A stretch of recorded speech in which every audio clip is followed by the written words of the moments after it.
Welcome back to the world of music, Noel Gallagher. Oh, And you are on top of the world with this record. Well, I like to think so. It's amazing. But, of course, you can't take full credit for it. Come on. David Holmes pushed you on this. Oh, yeah, no, for sure. I'd say, out of all the influences that are on the record, his is the biggest, you know. But have a look in the brackets, boys and girls. I did write all the songs. But he was absolutely directing it from day one, yeah. Because it must be frustrating and invigorating to turn up at a studio with all these demos and the producer you've chosen to work with goes, nah, we don't need to be doing any of that. Let's just start from scratch. Well, yeah, it's not something that if I'd have come up with the idea, it would never have worked. But because it was just thrown at me, and every day in the studio was different. I'd go home some nights, and my missus would say, "What have you done today?" And I'd be like, "I have no idea. I don't know what." And we could have recorded 2 songs, or we could have just been noodling all day. And then you go in the next day, and it'd be something completely different again. So it was a real voyage of discovery. How did you and him decide to work together? It was by chance. Yeah, I on my first solo tour, I was doing a festival, and me and Primal Scream were on the same bill, and he was working with Primal Scream at the time. And we were in the dressing room, and he introduced himself. And I'd got all his records. I mean, I love what he does. And we were chatting. You know, I was going, "Oh, no way, man! I love this record and this tune and blah blah blah and all that." And then when it came to making Chasing Yesterday, I'd done what I thought were the demos, and I'd done what I always do. I was kind of thinking, "Oh, producer, who would be good to help me produce this record?" So I called David, and he came to London, and like you say, he played him the demos, and he said, "Nah, they're already finished." And he said, "You should go and finish that record, but if you want to work with me, we'll make another one." And I said, "Well, do you want to hear the song? I've got loads of songs." And he said, No. Just come to my studio in Belfast. Just bring one guitar and a bag of effects pedals, and we'll just take it from there." And most of the songs are born out of conversations and kind of like, you know, he would play me the night before the first session started. We sat in his studio, and he's an incredible DJ. And he's got this incredible record collection. Huge. And we just played records, and he was saying, "Do you like this?" And it'd be like avant-garde electronic jazz from the 50s. And I like, "Oh yeah, that's cool, man." And he'd say, "Right, okay, so we should do something like that." And he would, you know, he stacked up all this music, and then we just went at it. And it was, you know, it's my favourite ever time in the studio, I think, because you didn't know what you were going to get at the end of it. You know, you listen to "It's a Beautiful World," the song with the French bit on it. Yeah. And honestly, that song just developed over 2 years. You know, it started off as a tiny little riff, and then it got bigger and bigger, and then the French bit and all that. And it was like, wow, I didn't even know I was writing a song until it was finished, you know. Were you kind of maybe subconsciously yearning to be taken out of your comfort zone, do you think? Well, I don't like that term for starters, because it's one of those modern synergy and blue sky thinking and those kind of terms things, that I could, if it was a thing, I would strangle it. The comfort zone thing. But I suppose when I met Dave, I love the sound that he gets on his records is contemporary, but it's with a nod to the past kind of thing. And I didn't know how he worked. I had no idea. I had no idea what it was going to be. If I'd have known that it was going to be no songs, make it up on the day. What have you got? Come on, blow me away. I'd have been like, not sure about that. But because it was just happening, you know, it's like you kind of go with it. And I got to say, it took the best part of 4 years to make this record. And I'd say for the first 2 years, it wasn't really going anywhere. Because they were just like snippets of music, and I hadn't written anything, I hadn't turned them into songs. And I was a bit like, I'm not sure whether this is even going to be an album, which is why we didn't announce it until it was virtually finished, you know, that I was working with him. Because I thought, with the amorphous androgynous thing, we'd announced that, and then it didn't come out. And it was a bit of a scene. And so for the first couple of years with this, I was like, I don't really know what I'm doing here, you know. And then all of a sudden, finished Holy Mountain, and then they all just, you know, fell over one after another. At that 2 year period, when you're not sure what's going to happen, what kept the trust going?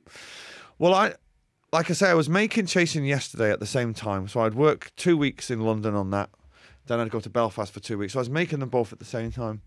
If I hadn't have had the anchor of Chasing Yesterday, thinking, well, this record's going to come out first. I'm going on tour.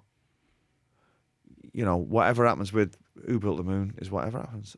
That anchored me in the real world, and then it kind of just gave me the enthusiasm to do this other thing, you know. And it's the most frustrating thing was after 2 years, people saying, "Can you play us something?" I'm just like, there's nothing there. There's like a load of snippets of music, and but in hindsight, that was the most exciting part because I didn't really know what we were doing. Like going back to the early days when you first started, and of course being successful, there's a lot of pressure to escape whatever environment you're in and the success and the fame that all comes with that. You don't have that pressure anymore. You haven't had for years. So then where does the pressure come from? Or is there no pressure? You're just completely relaxed. You go into the studio. What happens, happens. Well, what I do for a living is this is my hobby, right? I don't have any other interests outside of my family and football and music. And that is it. I don't own a car. I don't particularly... What happened to that Rolls Royce that Alan McGee bought you? I think I've still got that somewhere. It is a proper pain in the arse as well to keep that car. I've never had a driving license, so I'm not like one... I don't do like boyish things, you know what I mean? I don't play golf. I don't have a stamp collection. I don't own any pets. So I want to do this, you know what I mean? I love doing it. And I think it comes across in the music. I make music from a fan's perspective. You know, it's like when I'm in the studio, that's me. I'm happy as a pig in... Yes. We don't need to finish that sentence. So then when you get into a studio with David and David throws the rule book out and you start working on this and there's, you know, experimental jazz records from the 1950s on pink vinyl from Belgium into your world. Oh, you know that track? Yeah, it's a big tune in my world. DJ'd it many times. Then what about the fans? Because you're a fan of music, but there are fans, there are legions, there are people who are obsessed with Noel Gallagher and what Noel Gallagher's music means to them. Yeah. And you're going to push them. You're going to take them somewhere that they may not be comfortable in going. No, I know that. Yeah, which is why I picked Holy Mountain for the first single. I was like, well, this is gonna. It was the intention to split opinion. I have to say, I think it's it's funny at the minute. Everyone who hates this album are the people who haven't heard it, because you put a little trailer up on the internet, and of course the culture in which we're in, it's like instant. I'm not having it. I'm not. As a French girl, what's that language? Oh, that'll be French. That's why you don't understand it. But people who have heard it absolutely love it. And I can't myself. It wasn't my.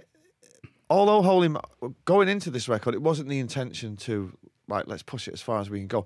As the record evolved, it was kind of like, oh, this is going to be interesting. Some people are not going to like this, and I think it's a good thing.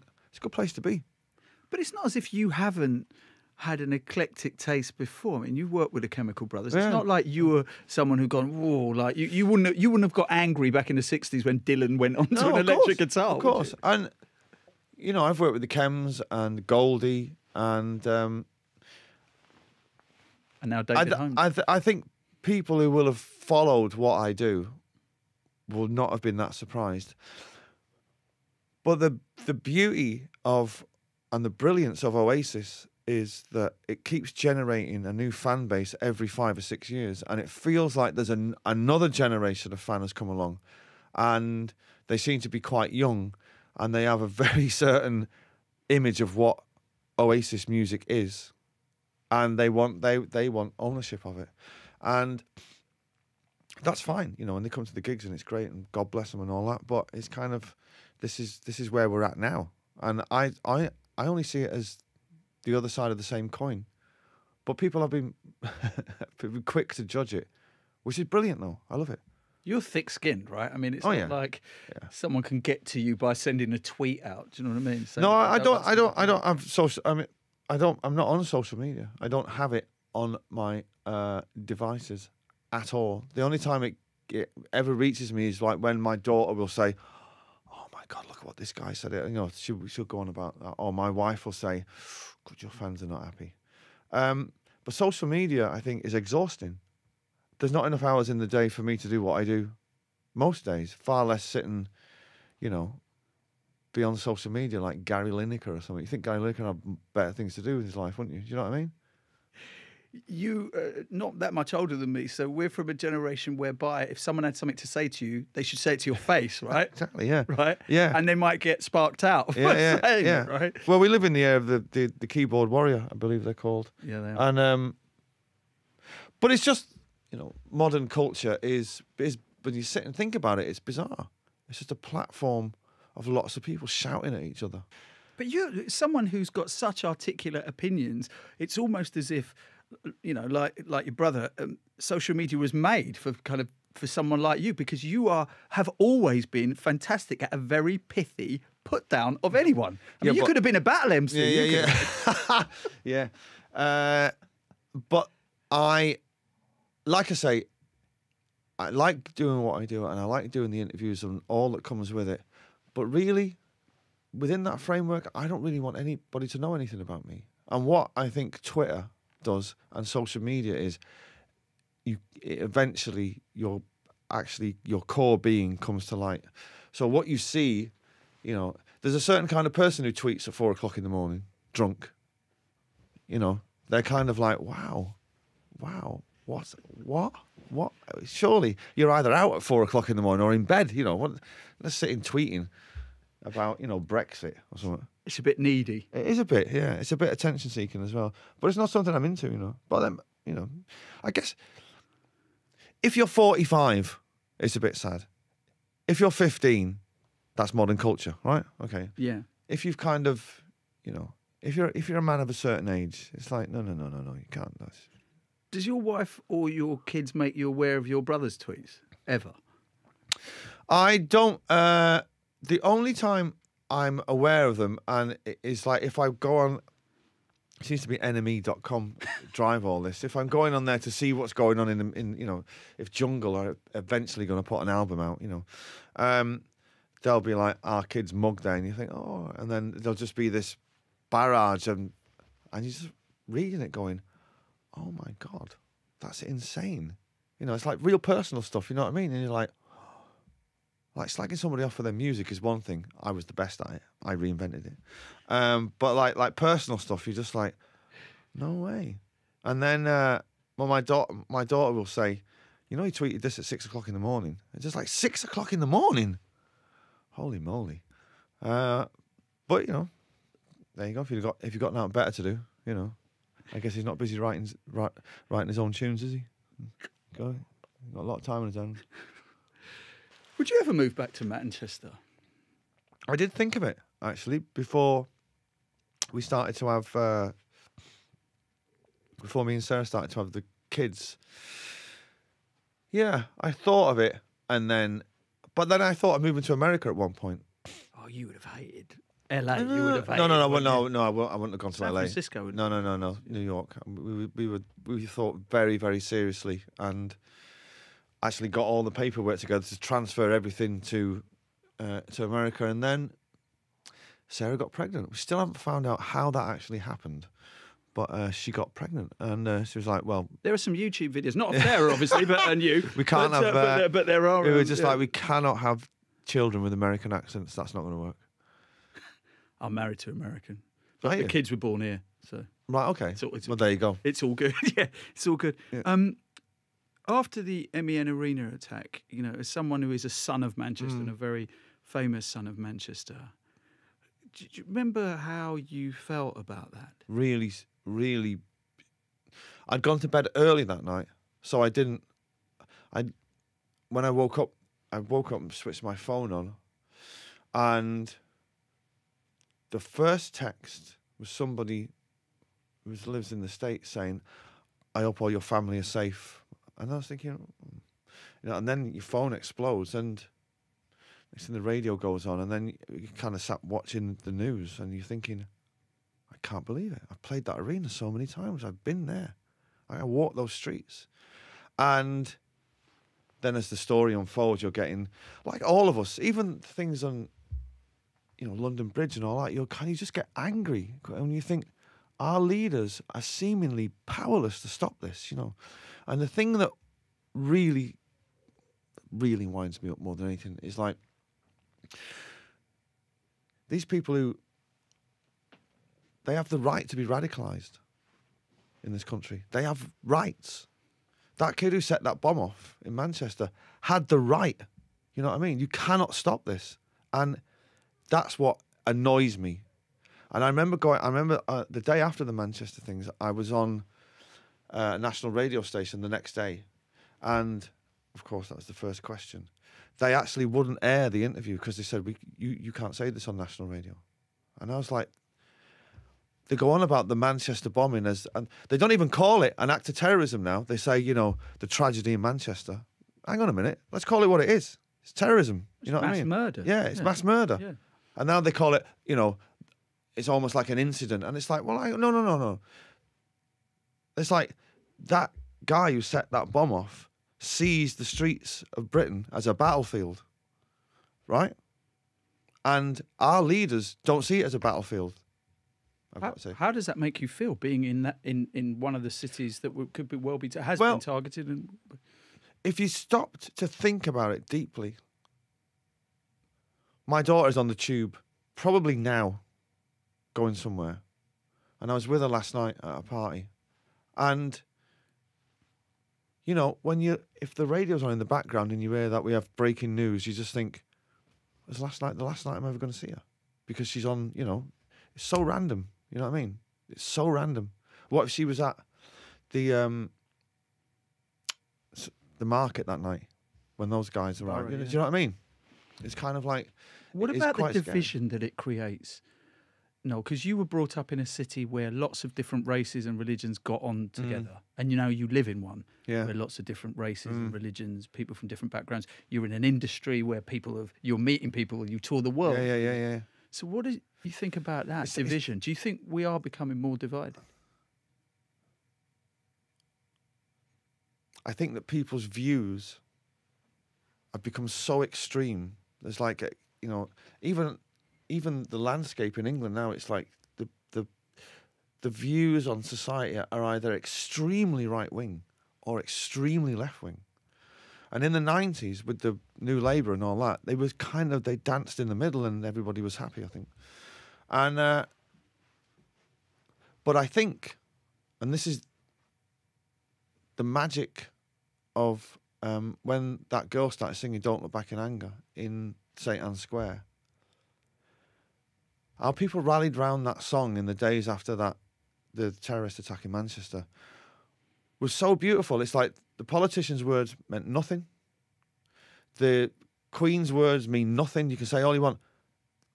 That girl decided to bring everybody together by singing that song. And people rallied round that song, and it was like, wow. It made me feel... I had very, very mixed emotions about it because I felt so proud that I was connected to it in somehow, and then so sad that it was happening at all. You know what I mean? Because there was also, of course, a huge increase in attacks on the Muslim community in Manchester after that. Yeah, well. But, it's like we were talking just then about social media. There are a lot of ill-informed people. Well, it was like with the Brexit thing when that was happening. You've seen the debates, and each side lying to their own supporters. And we live in a society where people are just ill-informed. Now, one thing you're not ill-informed about is Manchester City. Oh no, mate. I know. You are art. You are. I mean, it pains me to say it as a Spurs fan, but I mean, who's gonna do you guys over? You are on fire. I think you should move back to Manchester just to buy a house next to Pep Guardiola, and then just over the garden fence, just scream, "I love you, Pep!" every day. I've got to say, I've kind of got to know him a little bit, and he's a proper dude, like a proper dude. Any football fan would adore this man because of the way that he sees the game, and he's amazing. What was the first thing you asked him when you met him? Do you remember? I think I might have said it. Have you brought a jacket with a hood? In Manchester, and he's like, "Oh, I like the rain," and I was like, "Yeah, they all say that, But he's a dude, and I think, again, Like last season, people were very quick to write him off and say, you know, it was all about Messi and it was all about Bayern Munich. And it's taken him a year to get his feet under the table. And we must stress he's won nothing yet. But I've been to see City about 6 or 7 times this season and been kind of going, oh my God, some of the best things you've ever seen on the football field. Ever, you know. And as we were talking off air before, it's United and Tottenham have to do the double over us now to stand any chance, because it looks like we're just not going to lose many games, you know. And to be better than Tottenham, I mean, you've got to be good, because they're on fire as well. Well, we're both shared a similar history in that we've spent a large amount of our life in the shadow of another team. The other lot, and a red lot. Yeah. Both of us have had to deal with that. It's kind of, it's beautiful poetry at the minute, because we were talking about Arsenal fan TV. I'm not an Arsenal fan, but when the results come in on a Saturday and Arsenal have been beaten or drawn or whatsoever, they just think, oh, I'm just going to go make a cup of tea. I'm going to give it an hour, and then I'm going to go. And those guys, like, I feel for DT and Troops. Those guys, I feel for them, man, because they're in it deep. And but I have to sit there and laugh because it's so funny, fan blood. You know what I'm saying? And what was I saying, Robbie? I've had enough, Robbie. I can't take it no more, Robbie. My Tottenham mates are laughing at me, Robbie. I'm just like, oh my God. It's essential viewing. It's essential viewing. But we're in these unusual times. Like my son's 10 this week, and all he really knows is Pochettino. Right? Yeah. And it's my lads, I remember the day my eldest was born. He's 10. Right, so you know, right. And my 7-year-old, I've said to him, do you realise how lucky you are? You were born the year after the Sheikh took over. All he's known is, you know, he's like, we're playing Arsenal today. His attitude is, we'll murder Arsenal. And I'm like, me, I'll take a draw now. And he's like, Arsenal. I was like, wow. This new generation of football fans, it's like, wow. Amazing, though. It's a golden age. I mean, look, you've got the album, you've got Man City. Just so that everyone's not jealous of you, what is currently just absolutely rubbish in your life? I must say I didn't get until about 6 o'clock this morning, and I've got a filthy hangover, which as I'm saying these words now is getting worse and worse. And my driver said to me on the way here, he was out with me last night, he said, how are you feeling this morning? And I was like, I feel pretty fragile. And he said to me, is your arse hurting? And I was like, hang on a minute. And he said, do you remember falling over outside the pub last night? And I was like, no way. You fell over? I fell over. But I don't remember. When was the last time you fell over while drunk? I don't take a tumble when I'm drunk. I'm quite stable on my feet. I don't do the Bambi thing. But apparently last night I took a bit of a tumble outside the Cow in Notting Hill. So if anybody's got any footage of that, please be kind. You know, I'm 50 now. Don't put it on the internet. How did you approach the Big 5-0? I loved it. I love it. I think your life's getting better. Yeah, my 40s were incredible. When we celebrated my 50th, I was saying to Sarah, it's like we're celebrating my 40s, really, which are actually, when push comes to shove, probably on a personal level, my favourite decade of my life. And but I think you should celebrate all the milestones in your life. There's no point. If you're 50, you're 50, and that's it. You know, be 51 next year. If you're not going to celebrate that, so you might as well celebrate the half century. Do you not ever get saddened at the fact that you and, may I quote, our kid do not have the kind of relationship that... No, we never... No, because he's a filthy little narcissist, and I have no time for people like that. That's it. I mean, that's all you have to say, really. I mean, there's nothing beyond that, is there? And you surround yourself with a lot of positivity. Clearly, you can hear the positivity on this album. Well, you know, the thing about Oasis was it was all about the struggle, and the power trips within the band. And on the night that I left, I made a conscious decision. I was like, why am I in this band that's making me so unhappy? I just go and do something else. And on the night that I quit and was in Paris, I was like, okay, well, anything is better than this. If I start a solo career, which I wasn't planning on doing, and it bombs, it's got to be better than this. at least I'll have a laugh doing it, you know. And Right. Nothing left to lose. no, and doing what I do now is it's so fluid. I've got 3 girls in the band who are coming on tour with me, and they're not backing singers; they're actually in the band. You couldn't do that in Oasis because there'd be you'd have to have a meeting. You know, birds in the band. I don't know, mate. It's not rock and roll, is it? No one's saying it is. Well, you've moved on from all of that. I love The Man Who Built the Moon, by the way, on the album. One of my favourite records of all time is When the Levee Breaks by Led Zeppelin. It's got that thing on it, yeah. And I totally hear that. Yeah. And that's my the guy that played drums on the record was my ex-drummer in the band. He has got a very John Bonham style to him, and but that's where the title of the album came from, was from that song. And I wrote that song. I would go to the studio when we moved to London from Belfast, and every day I would get the tube, and I would get off at Lambeth Station, and every day, just as you go up the lift to get to street level to get a taxi for the last part of the journey, was the poster for that Quentin Tarantino film, The Hateful Eight. And as I was doing that, was working on that song, I was thinking, what is this song gonna be about? And I decided, without seeing the film, to write a song about the people in that poster. And then when I seen the film, I thought, it should have been the theme tune. Tarantino's got to give me a call at some point.